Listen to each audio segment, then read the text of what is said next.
पुतळ्याचा अनावरण समारंभ या ठिकाणी नुकताच पार पडला। या कार्यक्रमाला उपस्थित असलेले ज्यांच्या शुभ हस्ते हा कार्यक्रम आपण या ठिकाणी आयोजित केला ते छत्रपती संभाजी महाराज, या कार्यक्रमाला उपस्थित असलेले सिंदखेड राजाचे जिजाऊ मासाहेबांचे वंशज सन्माननीय शिवाजीराजे जाधव, ज्यांनी आता अतिशय चांगल्या पद्धतीने आपले विचार व्यक्त केले, ते होळकर घराण्याचे वंशज सन्माननीय भूषणसिंह होळकर, डॉक्टर बाबासाहेब आंबेडकरांचे वंशज सन्माननीय डॉक्टर राजरत्न आंबेडकर, आपल्या विभागाचे खासदार सन्माननीय मोहिते पाटील, आपल्या तालुक्याचे लोकप्रिय आमदार आणि माझे सहकारी सन्माननीय शहाजी बापू पाटील, या ठिकाणी उपस्थित असलेले ज्यांनी आता मार्गदर्शन केलं ते सन्माननीय डॉक्टर बाबासाहेब देशमुख, डॉक्टर अनिकेत देशमुख, ज्यांच्या अथक प्रयत्नानं या ठिकाणी हा विलोभनीय सोहळा आपल्या सांगोलेकरांना आणि सांगोले परिसराला बघायला मिळाला की शिवप्रेमी तरुण मंडळाचे प्रमुख सन्माननीय अरविंद केदार, बापूसाहेब भाकरे, सन्माननीय जाधव साहेब, सगळीच मंडळी, सगळी नावं घेण्यासारखी आहेत।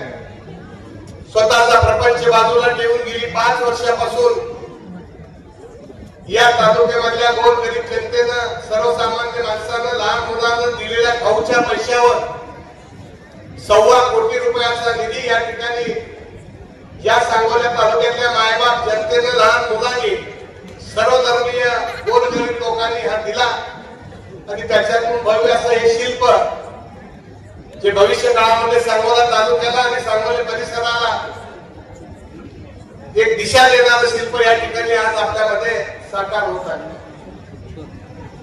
मी काय फार वेळ भाषण देणार नाही, भाषण द्यायची जबाबदारी साहेब बापूवर दिलेली असते।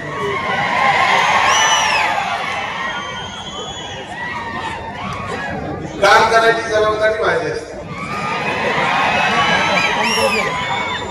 सविस्तर भाषणामध्ये सांगतील, परंतु आज माझ्या अगोदरच्या वक्त्यांनी या ठिकाणी संभाजी महाराजांनी काही खंत व्यक्त केली, त्याचबरोबर या ठिकाणी होळकर महाराजांनी सुद्धा आपल्या काही गोष्टी आणि समाजाला प्रेरक अशा काही बाबी या ठिकाणी सांगितल्या।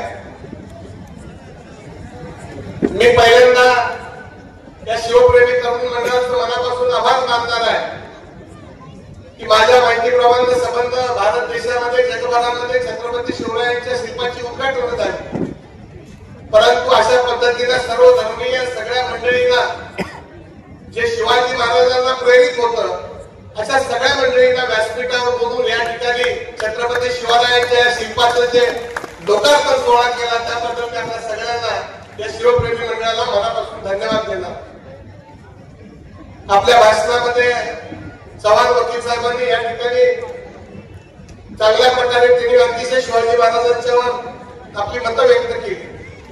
खरं तर आम्ही सगळी मंडळी व्यासपीठावरती असेल छत्रपतींच्यावर बोलणं इतकी पात्रता किती आपल्यामध्ये आहे माहित नाही, परंतु त्यांची प्रेरणा घेऊन आपण काम करतो हे मात्र निश्चितपणानं आहे। मी या ठिकाणी हा जो पुतळा केलेला आहे तो संबंध भारत देशामधले आपल्या छत्रपतींचे पुतळे आहेत, त्या सगळ्याला प्रेरक असा सांगोल्याचा पुतळा या मंडळींनी बनवलेला आहे। हे निश्चितपणाने ज्या दिवशी पुतळा आपल्या सांगोल्याला आला त्याच दिवशी जे शिल्पकार आहेत त्यांना आपण सगळ्या मंडळींनी त्याच दिवशी धन्यवाद दिले। खरं तर आपल्या सगळ्याच पुरुषांची पुतळे असलेलं आपलं सांगोला शहर आजपर्यंतच्या काळामध्ये सर्व धर्म समभाव, सगळ्याच नेते मंडळी, पक्षाची तर आहे, सगळ्या धर्माची मंडळी सुद्धा या ठिकाणी आपण बोलवलेली आहे। जे राज्य छत्रपतीला त्यांच्या स्वप्नामध्ये आणि आज प्रत्यक्षात साकार केलं अशाच पद्धतीचं काम या सांगोला तालुक्यामध्ये आजपर्यंतच्या काळामध्ये चाललेलं आहे। मी काही फार वेळ घेणार नाही, आपल्याला सांगेल अजून भाषण व्हायचे छत्रपती शिवरायांचा मोठा कार्यक्रम आमच्या सिंहगडच्या मुलांनी या ठिकाणी ठेवलेला आहे. मी तो कार्यक्रम आपण बघणार आहोत. आमच्या सगळ्या माय भगिनी एवढ्या मोठ्या संख्येने उपस्थित आहेत. मी पुन्हा एकदा या शिवप्रेमी तरुण मंडळाला मनापासून धन्यवाद देतो की केवळ आपल्या कष्टानं त्या राजाचं शिल्प आपल्या सांगोलेकरांना आज आपल्या नजरेनं बघता आलं आणि याच प्रेरणेवर आपण सगळेजण भविष्य काळामध्ये काम करूया एवढंच या निमित्तानं सांगेन. धन्यवाद. जय हिंद, जय शिवराय. छत्रपती शिवाजी महाराज की जय भवानी. जनमत सबस्क्राईब करा, लाईक करा, शेअर करा. आपल्या हक्काचं आपलं न्यूज.